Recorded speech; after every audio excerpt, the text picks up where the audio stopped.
Selanjutnya pada chapter 3 itu membahas tentang dasar laut. Yang pertama itu asal-usul samudra. Samudra terbentuk miliaran tahun lalu ketika bumi mendingin dan uap air dari aktivitas vulkanik mengembun menjadi hujan yang mengisi cekungan kerak bumi.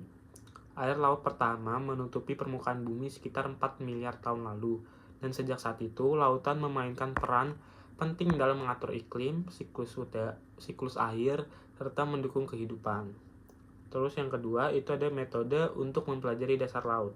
Karena sulit diakses, dasar laut dipelajari melalui berbagai metode tidak langsung seperti pemindaian sonar, echo sounding, mengukur kedalaman laut dengan gelombang suara.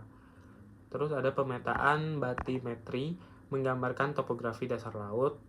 Terus sampel inti, core sampling, mengambil sedimen untuk analisis usia dan komposisi. Terus ada kapal selam dan kendaraan bawah laut, memungkinkan observasi langsung struktur dan kehidupan laut dalam. Terus citra satelit digunakan untuk memetakan perbedaan gravitasi laut yang menunjukkan struktur bawah permukaan. Terus yang ketiga itu ada ciri-ciri utama dasar laut. Permukaan dasar laut tidak datar. Ia memiliki berbagai bentuk topografi dan struktur geologis hasil proses tektonik dan sedimentasi. Paparan dan lereng benua. Paparan benua itu perpanjangan dari benua yang tenggelam di bawah laut dangkal, kaya akan kehidupan dan sumber daya, seperti minyak, gas, pasir. Terus lereng benua itu daerah curam yang menghubungkan paparan benua dengan dasar samudera yang dalam. Perubahan di sini sering disebabkan oleh arus bawah laut dan longsoran sedimen. Terus ada gangga bawah laut.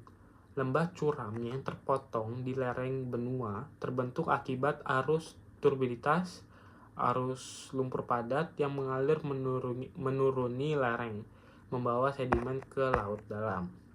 Selanjutnya ada arus turbiditas, merupakan arus campuran air dan sedimen padat yang menyebabkan deposisi berlapis di dasar laut dalam. Proses ini penting dalam pembentukan endapan pasir dan lumpur di cekungan samudra. Yang keempat, tepi samudra pasif dan aktif. Nah, kalau misalnya tepi pasif itu terdapat di tepi benua yang tidak berdekatan dengan zona subduksi. Ciri-cirinya seperti aktivitas vulkanik dan seismik rendah, lereng landai dan luas, banyak akumulasi sedimen dari daratan, contoh pantai timur Amerika Utara. Sebaliknya, tepi aktif terletak di dekat zona subduksi, di mana lempeng samudra menujam ke bawah lempeng benua. Ciri-cirinya banyak gempa dan gunung berapi. Terdapat parit samudra, oceanic trench, di depan pantai. Contohnya tepi barat Amerika Selatan, parit Peru, Chili. Terus yang kelima, ciri-ciri samudra dalam. Yang pertama itu parit samudra, merupakan depresi memanjang dan dalam di dasar laut, tempat lempeng samudra disubduksikan ke bawah lempeng lain. Ke dalam bisa mencapai lebih dari 11.000 meter. Contohnya seperti Palung Mariana, menandai bahwa konvergen antar lempeng, menandai batas konvergen antar lempeng.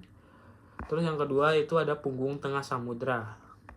Sistem gunung bawah laut yang membentang di seluruh samudra dunia, panjangnya lebih dari 65.000 km, merupakan zona divergen, tempat magma naik ke permukaan dan membentuk kerak samudra baru.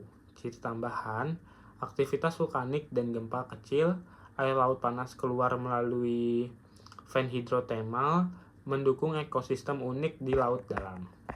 Selanjutnya ada zona patahan dan fraktur, merupakan retakan panjang di dasar laut yang mengimbangi punggung samudra dan menunjukkan arah pergerakan lempeng. Setelah itu ada gunung laut dan guyot, seamount, seamount, gunung berapi, merupakan gunung berapi bawah laut yang belum mencapai permukaan air. Sedangkan guyot, seamount, yang puncaknya datar karena terkikis oleh ombak sebelum tenggelam kembali. Keduanya penting sebagai bukti aktivitas vulkanik purba dan pergerakan lempeng. Setelah itu ada punggung non-vulkanik. Punggung bawah laut yang terbentuk bukan karena aktivitas vulkanik, melainkan karena pergerakan kerak dan sedimen tebal. Nah, yang keenam, itu ada terumbu karang. Terumbu terbentuk oleh organisme laut, karang, dan alga yang mengendapkan kalsium karbonat. Jenis-jenis terumbu itu ada terumbu tepi, menempel di pantai pulau vulkanik. Terumbu penghalang terpisah dari daratan oleh laguna. Atol itu merupakan cincin karang yang mengelilingi laguna di tengah laut, terbentuk ketika pulau vulkanik tenggelam. Terus selanjutnya yang ketujuh, sedimen dasar laut. Sedimen dasar laut berasal dari berbagai sumber. Sedimen terestrial itu merupakan dibawa dari darat oleh sungai dan angin. Sedimen biogenik dari sisa organisme laut, seperti koral dan plankton. Sedimen kimiawi hasil pengendapan mineral dari air laut. Selanjutnya ada debu kosmik dari mikroteorit yang jatuh ke laut. Ketebalan dan komposisi sedimen berbeda-beda tergantung jarak dari daratan dan usia kerak samudra. Selanjutnya yang ke-8 itu ada kerak samudra dan ophiolite. Kerak samudra terdiri dari lapisan sedimen tipis, lapisan basal, lapisan bawah, dan ada sedikit penjelasan tentang ophiolite.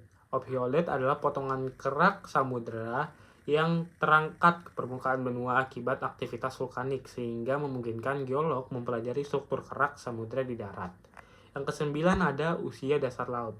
Data radiometrik dan magnetik menunjukkan bahwa kerak samudra termuda berada di punggung tengah samudra. Kerak tertua sekitar 180 juta tahun ditemukan di dekat parit samudra. Hal ini membuktikan bahwa kerak samudra terus diperbarui dan didaur ulang melalui proses penyebaran dasar laut dan subduksi. Yang ke-10 ada dasar laut dan tektonik laut.